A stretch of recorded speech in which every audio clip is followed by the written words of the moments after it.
नमस्कार, आप देख रहे हैं न्यूज चक्र। मैं अभिसार शर्मा। जब राहुल गांधी की बात तुम्हें आखिरकार माननी ही थी तो उसका मजाक क्यों उड़ा रहे थे? यह शख्स लगातार 12 फरवरी से कह रहा है कि कोरोना संकट एक सुनामी के तौर पर इस देश के सामने उभर कर आने वाला है, मगर उसका पहले आपके मंत्रियों ने मजाक उड़ाया, आप लोगों ने मजाक उड़ाया, अब वो हकीकत के तौर पर सामने है।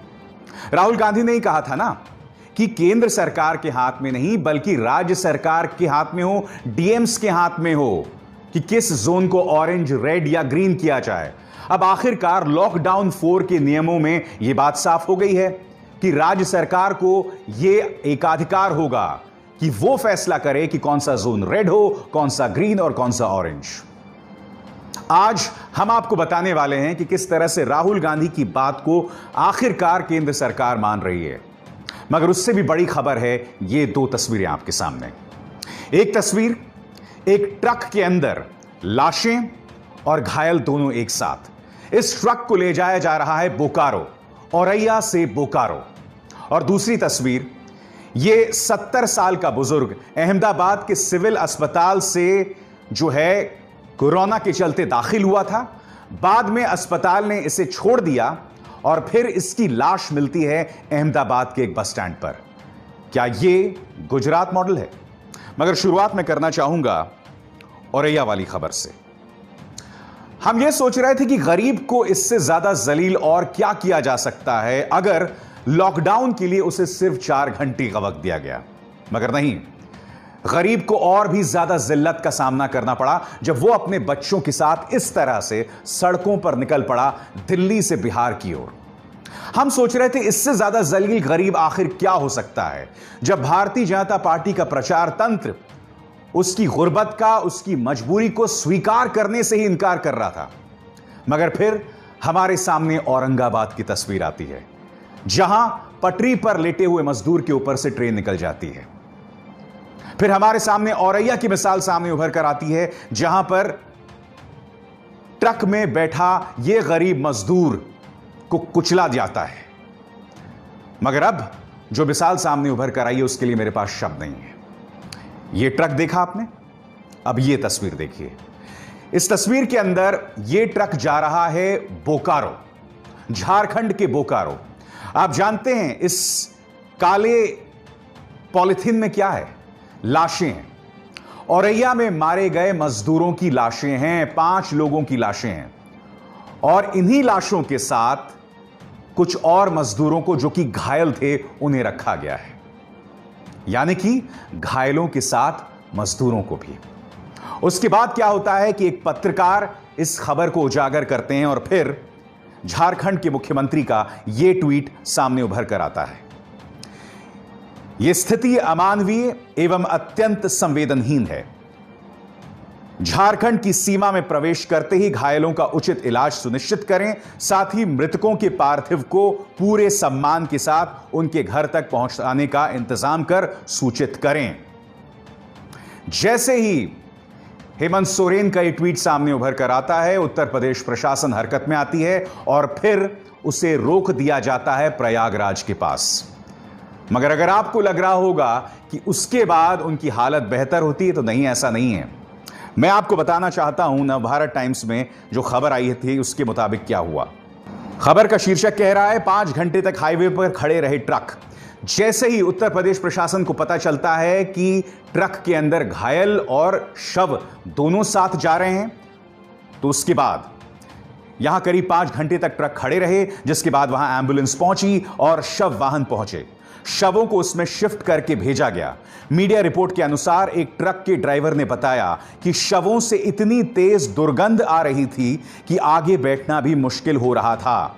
बताया जा रहा है कि करीब 17 शवों को 3 ट्रकों में भरकर झारखंड के बोकारो और पश्चिम बंगाल भेजा जा रहा था। इनमें से 12 शव झारखंड भेजे जाने थे। मीडिया रिपोर्ट के अनुसार ट्रकों को प्रयागराज में दिल्ली हावड़ा नेशनल हाईवे पर रोका गया।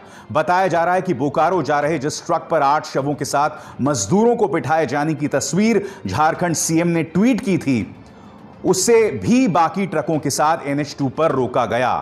पूरी हाईवे को छावनी में तब्दील कर दिया गया और एक तरफ के रास्ते को ब्लॉक कर दिया गया।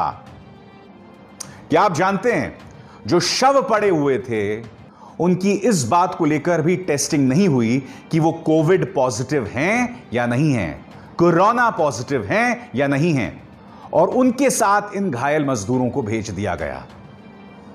आप बताइए ना, मैंने कार्यक्रम की शुरुआत में आपने कहा कि हम ये सोच रहे थे कि गरीब को और कितना जलील किया जाएगा। एक के बाद एक इस तरह की मिसालें सामने उभर कर आ रही हैं। शर्म तुमको मगर आती नहीं। वाकई यह अपने आप में रूह कपा देने वाली खबर है कि इस तरह से हमारे गरीबों के साथ किया जा सकता है। एक के बाद एक इस तरह की मिसालें सामने उभर कर आ रही हैं। अब योगी प्रशासन इस बात का जवाब तो नहीं दे रहा है कि घायलों को लाशों के साथ आखिर क्यों भेजा, इस तरह की संवेदनहीनता क्यों, मगर वो इस तरह की सियासत जरूर कर रहे हैं। उसकी एक मिसाल आपके सामने, मुख्यमंत्री कार्यालय ने यह बयान दिया है, इस वैश्विक महामारी के समय कांग्रेस पार्टी द्वारा की जा रही नकारात्मक और ओछी राजनीति की निंदा होनी चाहिए। औरैया में प्रवासी श्रमिकों की मौत के लिए जिम्मेदार एक ट्रक पंजाब से था तथा दूसरा राजस्थान से आया था। यानी कि चूंकि ट्रक राजस्थान और पंजाब से था, लिहाजा मौत की जिम्मेदारी कांग्रेस के ऊपर है। हालांकि योगी सरकार हमें यह नहीं बता रही कि आखिर वो लाशों के साथ जीते जागते इंसानों को एक ट्रक में भेजने का काम क्यों कर रहे थे। अब इस तस्वीर को देखिए। यह बुजुर्ग जो कि अहमदाबाद के एक बस स्टैंड पर पड़ा हुआ है, उसकी लाश पड़ी हुई है। खबर जानते हैं क्या है? अहमदाबाद के सिविल हॉस्पिटल में इन्हें भर्ती कराया गया था। बाद में यह कहा गया कि आप होम क्वारंटीन हो जाएं, कोरोना पॉजिटिव हुए मगर होम क्वारंटीन आपको कर दिया जाए, यानी कि घर के अंदर आप अलहदा हो जाएं। अस्पताल की एक गाड़ी ने इन्हें इस बस स्टॉप पर छोड़ दिया जहां इनकी लाश मिली है। कायदे से अस्पताल को इन्हें घर तक छोड़ के आना चाहिए था, मगर मैं नहीं जानता कि अस्पताल की क्या मजबूरी थी कि इन्हें इस तरह से घर छोड़ दिया गया। मैं आपको बताना चाहता हूं कि क्विंट में यह खबर आई है, उसके मुताबिक डॉक्टर एम प्रभाकर जो कि officer on duty at Ahmedabad civil hospital हैं, उन्होंने क्या कहा? The patient had very mild symptoms and as per new protocols, he was asked to home quarantine. He was discharged on 14th May. When he was discharged, he was adequately fit. आगे प्रभाकर क्या कहते हैं? अस्पताल का जो परिवहन विभाग है, उन्होंने उन्हें अस्पताल से घर की तरफ ले गए, मगर रास्ता जो था वो पूरी तरह से कंजेस्टेड था, गतिरोध थे उसमें ढेरों, इस वजह से उन्हें बस स्टैंड पर ड्रॉप कर दिया गया। हम ये नहीं जानते कि उनके परिवार को उनके डिस्चार्ज के बारे में सूचित किया गया था या नहीं किया गया था। अब बताइए ना, इन दो तस्वीरों के बारे में आखिर में क्या कहूं। एक तरफ गरीब मजदूरों को, घायल गरीब मजदूरों को लाशों के साथ उत्तर प्रदेश प्रशासन ने औरैया से झारखंड की तरफ रवाना कर दिया। उसके बाद 5 घंटे तक जिस ट्रक में उन्हें भेजा गया था या जिस वाहन में उन्हें भेजा गया था, 5 घंटे तक वो सड़क पर रुकी रही। और क्या आप जानते हैं, एबीपी न्यूज के मोइन खान जब वहां पहुंचे तो पुलिस ने उनके साथ बदतमीजी की। जी हां, मीडिया को भी सच की खबर सामने लाने से रोका गया था। बताइए जवाबदेही किसकी है? और इसके बाद यह तस्वीर, यह बुजुर्ग जो अहमदाबाद के बस स्टॉप पर मृत पाया गया, यानी कि मृत्यु के बाद भी, मौत के बाद भी इन्हें गरिमा प्रदान नहीं की गई। बताइए जिम्मेदारी किसकी है? मैं आपको सुनवाना चाहता हूं कि जिग्नेश मेवाणी जो कि विधायक हैं गुजरात से, उन्होंने इस घटना के बारे में क्या कहा और किस तरह से उन्होंने गुजरात मॉडल की बखिया उधेड़ दी। सुनिए। पिछले कुछ सालों से जिस प्रकार से देश और दुनिया में गुजरात मॉडल की डींगे मारी गई, उसका और एक बार कोरोना की इस महामारी के दौरान पर्दाफाश हो चुका है। अहमदाबाद के 70 साल के बुजुर्ग गुणवंत मकवाणा जो अहमदाबाद के दाने लिमड़ा इलाका से थे, उनके परिवार को लगा कि उनको जिस प्रकार से सर्दी और जुकाम था, कहीं ना कहीं कोरोना होगा।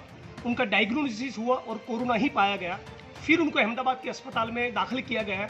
अहमदाबाद का सिविल अस्पताल जो किसी जमाने में एशिया का सबसे बड़ा अस्पताल माना जाता था, 10 मई को उनको एडमिट किया गया और 15 तारीख को 5 दिन के बाद उनके रिश्तेदार के ऊपर फोन आया कि आपके परिवार के सदस्य गुणवंत मकवाना, जिसको आप 10 मई को यहाँ पर एडमिट किए थे, उनका डेड बॉडी 8 किलोमीटर दूर दानी लिबड़ा इलाके के बस स्टॉप से मिला है। जी हाँ, एक पेशेंट जो कोरोना का मरीज है, जिसकी उम्र करीब करीब 68 से 70 साल है, उसका डेड बॉडी सड़क पे मिलता है और पिछले 20 दिनों में दूसरी वारदात हुई है। आज मैं वाकई निशब्द हूं। मैं देख रहा हूं कि पहले तो आला कमान फैसला कर देते हैं और यह भी नहीं देखते कि उनके फैसले का क्या परिणाम होगा। उसके बाद जब उन्हें यह आभास होता है कि हमने गलती कर दी, तो उस गलती के लिए वो लोग माफी भी नहीं मांगते हैं। फिर गलती कर दी तो कर दी, उसके बाद तो कम से कम गलती मत करो। मगर उसके बाद और भी नई गलतियां की जाने लगती हैं और यह तमाम तस्वीर उसी की एक मिसाल है। न्यूज चक्र में आज की हमारी दूसरी बड़ी खबर है राहुल गांधी और मोदी सरकार से उनका नाता। इस शख्स ने 12 फरवरी को यह चेतावनी दी थी कि कोरोना संकट एक सुनामी के तौर पर सामने उभर कर आया था, मगर केंद्र सरकार ने उसकी सुध नहीं ली। अब कुछ ही दिनों पहले की बात है, राहुल गांधी ने क्या कहा था? राहुल गांधी ने कहा था कि दरअसल केंद्र सरकार को यह अधिकार नहीं होना चाहिए, प्राइम मिनिस्टर्स ऑफिस से यह जंग नहीं लड़ी जा सकती, लिहाजा यह अधिकार राज्य सरकारों के पास हो, डीएम्स के पास हो कि कौन सा जोन रेड हो, ऑरेंज हो या कौन सा जोन ग्रीन हो। क्या कहा था राहुल ने, पहले आप ये सुनिए। ये जो जोन्स बने हैं, रेड, ऑरेंज, ग्रीन, ये नेशनल लेवल से बने हैं। ये जोन्स स्टेट लेवल पे बनने चाहिए। हमारे स्टेट के चीफ मिनिस्टर्स हमें कह रहे हैं कि नेशनल लेवल पे जो रेड जोन है वो एक्चुअली ग्रीन जोन है और जो ग्रीन जोन है वो एक्चुअली रेड जोन है। तो इंफॉर्मेशन स्टेट लेवल लीडर्स के पास है। तो जरूरी है कि जो हमारे जोन्स बन रहे हैं, छोटा सा उदाहरण दिया है, जो हमारे जोन्स बन रहे हैं वो एक्चुअली डीएम और चीफ मिनिस्टर के बेसिस पे बनने चाहिए। डीएम के पास इंफॉर्मेशन है, चीफ मिनिस्टर के पास इंफॉर्मेशन है, दिल्ली में ये इंफॉर्मेशन नहीं है। अब लॉकडाउन 4 के लिए जो नियम आए हैं उसमें जो सबसे अहम बात क्या है कि अब राज्य सरकार यह फैसला करेंगे कि दरअसल कौन सा जोन को कौन सा रंग दिया जाए। यानी कि जो बात यह शख्स कह रहा था, अब आखिरकार आपको यह माननी पड़ रही है। अब मैं आपको एक और चीज बताता हूं। राहुल गांधी की तस्वीरें आपको याद है? सुखदेव विहार में किस तरह से 15 से 20 मजदूरों से सड़क पर मिले थे। इसके बाद कुछ मजदूरों को पुलिस ने अपनी हिरासत में ले लिया था। बाद में वित्त मंत्री निर्मला सीतारमण इस तस्वीर से इस कदर बौखला गई थी कि उन्होंने प्रेस कॉन्फ्रेंस में अपना आपा खो दिया। सुनिए। कांग्रेस पार्टी बोलते हैं ये ड्रामाबाज हर दिन। मैं अभी उन्हीं के शब्दों को उपयोग करना चाहती हूं। ड्रामाबाज है। कल जो हुआ माइग्रेंट को उनके रास्ते पे चलते हुए बगल में बैठ करके बातचीत करने का, वो समय है क्या? वो ड्रामाबाज नहीं है क्या? देखिए, राहुल गांधी विपक्ष के एक नेता हैं। उनका काम क्या है? सरकार को दिशा देना, सरकार की आलोचना करना, अगर सरकार कुछ गलत कर रही हो तो। कोरोना संकट पर राहुल गांधी ने एक सार्थक विपक्ष की भूमिका निभाई है। आपको याद है कोरोना संकट और जो आर्थिक संकट आने वाला है उसको लेकर राहुल गांधी ने क्या कहा था? सुनिए। कोविड से पहले मैं कह रहा था और अब मैं कह रहा हूं कि 100% आर्थिक सुनामी आ रही है और मैं सरकार से कह रहा हूं, हर रोज कह रहा हूं कि आप प्रिपरेशन करना शुरू कर दीजिए।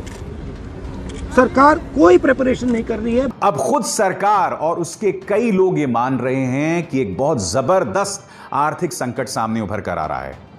रोज स्टॉक मार्केट जो है हिचकोले खा रहा है। मगर पहले आप लगातार इस शख्स का मजाक उड़ाते रहे। मसला आपको याद होगा कि उन्होंने हेल्थ मिनिस्टर हर्षवर्धन के बारे में कहा था कि ये टाइटैनिक जहाज के कैप्टन हैं। यह है राहुल गांधी का tweet. The health minister saying that the Indian government has the corona crisis under control is like the captain of the Titanic telling passengers not to panic as his ship was unsinkable. इसके बाद हर्षवर्धन ने क्या कहा था जो सही मायने में गलत बयानी है। It is really sad that the Gandhi family chooses to demoralize our countrymen by likening a serious global crisis as corona outbreak to one of the deadliest peacetime marine disasters in history. Rahul Gandhi obviously knows better than WHO, which is saying there is no need to panic. यहां पर WHO यानी विश्व स्वास्थ्य संगठन का हवाला देते हुए स्वास्थ्य मंत्री हर्षवर्धन कह रहे हैं कि डरने की कोई बात नहीं है। जी हर्षवर्धन जी, अगर डरने की कोई बात नहीं होती तो मुझे बताइए ना, देश की ऐसी हालत क्यों होती।